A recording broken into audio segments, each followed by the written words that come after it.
Ang pagkakaroon ng mga kaalyado ay hindi na bago sa mundo ng One Piece na halos binubuo ng napakaraming pirata na gumagawa ng iba't ibang mga alyansa para sa kani-kanilang mga layunin.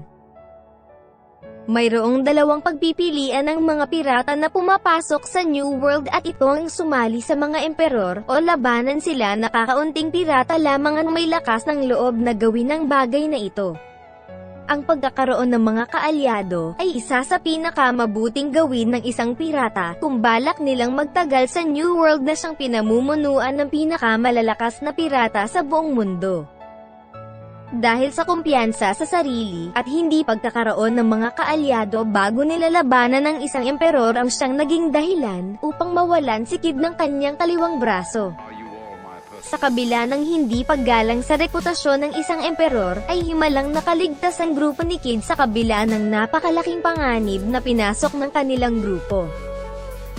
Kaya naman ang hindi pagkakaroon ng mga kaalyado sa New World ay lubhang delikado, lalo na sa mga piratang nagnanais na kalabanin ang mga emperor na siyang namamahala dito.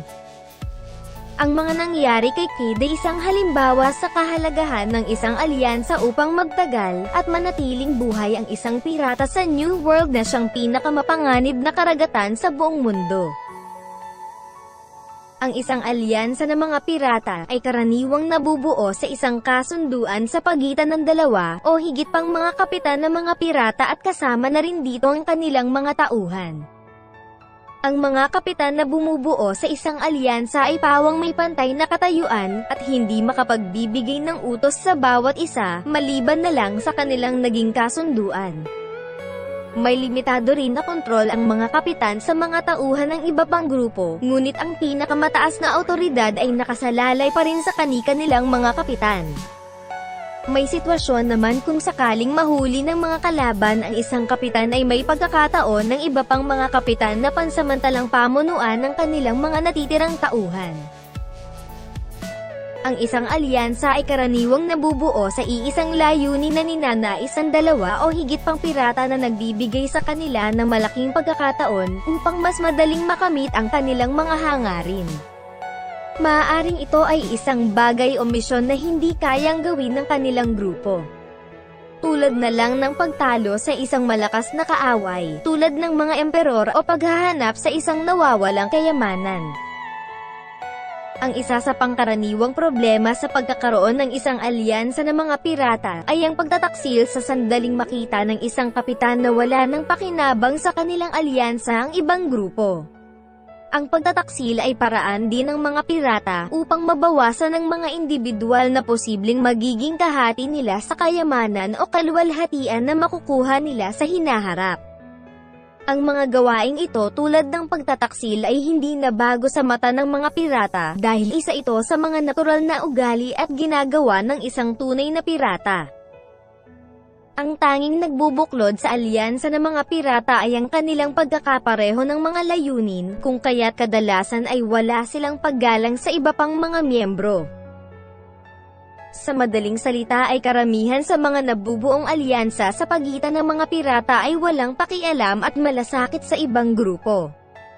Humahantong ito sa madalas nilang hindi pagkakaintindihan na umaabot pa sa pang-iinsulto at pagtataksil kung makikita nilang wala ng pakinabang ang ibang grupo sa kanilang naging kasunduan. Gayunpaman, kung ang mga magkaalyadong grupo ay may sapat na paggalang sa bawat isa ay maiiwasan nila ang hindi pagkakaintindihan at ang kanilang alyansa ay maaaring pang magtagal o maging permanente. Ang pagkakaroon ng isang alyansa ay ang pinakamabuting gawin lalo na sa mga piratang pumapasok sa New World, subalit karamihan sa mga ito ay humahantong sa isang malaking kabiguan. Ang isa sa mga maugong na alyansa noon ay ang naging alyansa ng tatlong kilalang kapitan na binubuo ni Scratchman Apo, Basil Hawkins at Captain Kidd na parehong nabibilang sa mga worst generation. Ang tatlong kapitan ay nagtipon-tipon sa lugar ni Captain Kidd upang talakayin ang pagbuo nila ng isang alyansa para sa iisang layunin na talunin ang isa sa mga emperor ng karagatan. Sa kabila ng hindi nila pagkakasundo sa simula, ay nagawang mabuo ng tatlong kapitan ng kanilang pinag-usapang alyansa upang talunin ng emperor na si Shanks na napabalita pa sa mga pahayagan. Gayunpaman, ang kanilang naging alyansa ay dumaan agad sa isang pagsubok matapos nilang makaharap ang emperor na si Kaido matapos nitong tumalon mula sa kalangitan at bumagsak sa kanilang teritoryo. Sa panahong iyon ay kabilang na pala si Scratchman Apo sa mga nagsisilbi kay Kaido habang si Basil Hawkins ay nagpasyang maging tauhan na lang ng emperor para makaligtas lamang sa kamatayan. Sa kabilang panig naman ay hindi nagpatinag si Kid sa presensya ng isang emperor na nagresulta sa pagkakabugbog ni Kid at ibinilanggo ito sa teritoryo ng emperor na si Kaido. Dahil sa mga pagtataksil na naranasan ni Kid, ay nawalan na ito ng tiwala sa ibang mga pirata sa pagkakaroon ng isang alyansa, at mas piniling umasa na lang sa abilidad ng kanyang sariling grupo. Ang isa pa, sa naging matunog na alyansa ng mga pirata ngayon ay ang kamakailan lang na naging alyansa sa pagitan ng dalawa sa pinakamalakas at kilalang individual sa buong mundo. Kamakailan ay idineklara na ng dalawang emperor na si Big Mom at Kaido, ang kanilang naging alyansa na sinasabing ito na marahil ang pinakamalakas na alyansa ng mga pirata na naitala sa kasaysayan. Ang layunin ng kanilang pagsasanib puwersa ay upang hanapin ang maalamat na One Piece at ang tatlong mga sinaunang armas para sa ambisyon nilang sakupin ang buong mundo.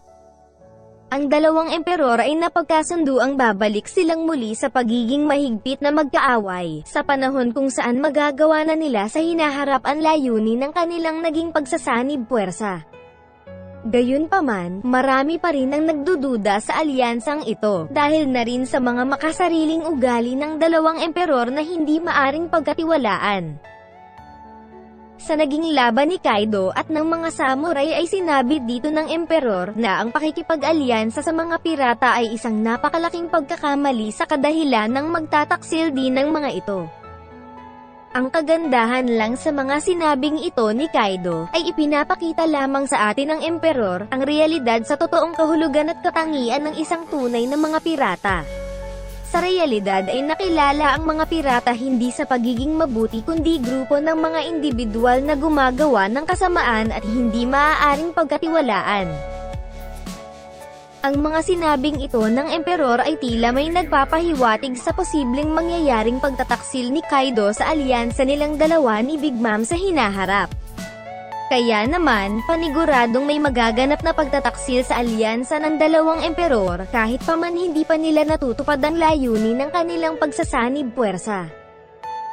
Hindi na rin bago sa ugali ni Kaido ang pagtataksil sa kanyang mga kakampi tulad na lang ng pagpaslang nito kay Orochi sa kadahilan ng wala na itong nakikitang pakinabang sa dati nitong kaalyado. Kaya naman hindi magtatagal ang alyansa nilang ito dahil sa walang matibay na pundasyon ng kanilang pagsasama upang magtagal ang alyansa ng dalawang pirata na walang paggalang at tiwala sa bawat isa.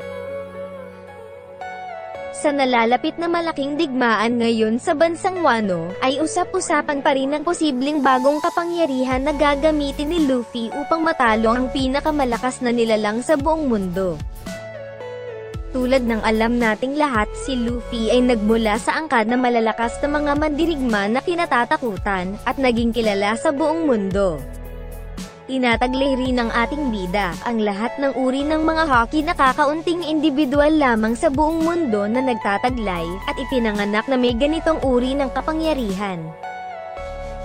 Sa mga nagdaang taon ay nasaksihan natin ang mga iniunlad ng lakas at mga abilidad ni Luffy sa larangan ng pakikipaglaban.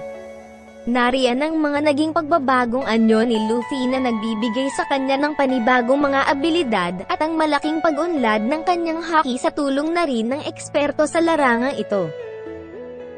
Gayunpaman, ang potensyal ni Luffy ay hindi nagmumula sa kanyang kapangyarihan mula sa kanyang mga haki, at maging sa kanyang kapangyarihan mula sa sinumpang prutas. Ang kalakasan at potensyal ni Luffy na nagbibigay sa kanya ng kalamangan sa lahat ay ang kanyang abilidad na gawing kaalyado ang mga nakapaligid sa kanya at maging kanyang dating naging mga kalaban. Maging ang pinakamalakas na swordsman sa mundo ay hinahangaan, at sinabing ang abilidad na ito ni Luffy ay ang siyang pinaka-nakakatakot na kapangyarihan sa buong mundo. Sa naging introduction ng emperor na si Kaido ay sinasabing sa isang one-on-one na laban, ay paniguradong ang halimaw na si Kaido pa rin ang mananalo. Sa antas ng kapangyarihan na tinataglay ngayon ni Luffy ay masyado pang malayo at mahina ang lakas nito kung ikukumpara natin sa nakakakilabot na lakas ng emperor na si Kaido. Gayunpaman, ang magaganap na digmaan sa bansang Wano ay ang magpapatunay na maging ang pinakamalakas na nilalang sa buong mundo ay hindi pa rin sapat para maging isang hari ng mga pirata. Malamang sa oras na magkaharap ang dalawa ay paniguradong mas malakas pa rin si Emperor Kaido kesa sa antas ng kapangyarihan na tinataglay ngayon ni Luffy. Subalit malaki pa rin ang magiging kalamangan ni Luffy kay Emperor Kaido dahil sa espesyal na kakayahan nito na makakuha ng maraming mga kakampi na tutulong kay Luffy sa magaganap na digmaan. Kahit gaano kalakas ang tinataglay na kapangyarihan ni Kaido ay matatalo pa rin ito sa pinagsamang lakas ni Luffy at ng mga taong sumusuporta sa kanya. Kaya naman ang magiging panalo ni Luffy sa digmaang ito, ay hindi lang nakasalalay sa kanyang taglay na abilidad sa pakikipaglaban kundi sa kakayahan nitong makakuha ng maraming mga kaibigan.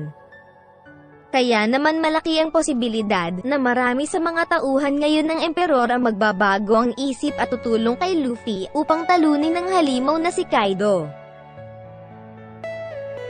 Sa panahon kung saan nagaganap ang pagpupulong ng mga hari sa Merijoy ay nagpakita ang nilalang na tinatawag na si Im na sinasabing may hawak sa pinakamataas na ranggo sa buong world government.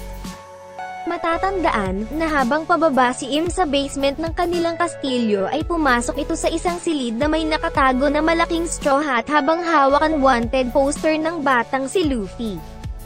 Sa mga ikinikilos ni Im ay tila ipinapahiwatig nito ang malaking koneksyon at pagkakahawig ng Straw Hat ni Luffy sa malaking Straw Hat na siyang pumukaw sa atensyon ni Im sa batang pirata. Gayunpaman, sa tingin ko ay hindi ang Straw Hat ni Luffy o ang mga kaguluhang ginawa nito sa New World ang dahilan kung bakit nagpapakita si Im ng interes kay Luffy. Ang talagang pumukaw sa atensyon ni Im ay ang biglang pagkakaroon ni Luffy ng maraming mga kaalyado mula sa New World sa kakaunting panahon pa lamang na paglalakbay ng mga Straw Hat sa lugar na ito. Nagawang pag-isahin ni Luffy ang maraming mga individual na may magkakaibang ugali at mga layunin sa kanilang pagiging isang pirata. Si Im ay nababahala sa malaking banta na maibibigay ni Luffy sa world government dahil sa pagkakaroon ni Luffy ng maraming kaalyado na handang sumuporta sa kanyang mga ipinaglalaban. Malamang may kutob si Im sa muling pagbabalik ng isang individual mula sa nakaraan na may kakayahan tulad ni Luffy na lumikha ng isang malaking alyansa na kayang labanan ng world government. Ang talagang kinatatakutan ng world government ay hindi ang mga emperor o mga sinaunang armas kundi isang individual na may abilidad na gumawa ng isang malaking pangkat ng pagkakaibigan. Nagagawa ni Luffy na baguhin ang pananaw ng isang individual at maging ang kanyang dating naging mga kalaban ay tinutulungan si Luffy para sa kanyang mga ipinaglalaban. Ang talagang layunin ni Luffy sa simula pa lang ay ang maglakbay sa karagatan at maging susunod na hari ng mga pirata. Gayunpaman, sa patuloy na paglalakbay ng mga Straw Hat at sa natatanging karisma ni Luffy, ay hindi nila napapansin na dumadami na ang mga taong sumusuporta sa kanilang mga layunin. Natatakot si Im sa panahon kung saan may darating na isang individual na siyang magiging dahilan upang magkaisa sa hinaharap ang maraming mga pirata sa buong mundo laban sa world government. Ang espesyal na abilidad na ito ni Luffy ay ang magiging daan upang mabuo sa hinaharapang pinakamalaking alyansa sa kasaysayan na siyang lalaban sa buong puwersa ng world government. Sa panahong iyon ay hindi lang mga pirata ang susunod sa mga ipinaglalaban ni Luffy, kundi maraming iba't ibang lahi na nais ding maging parte sa isang balanse at panibagong mundo na gagawin ni Luffy.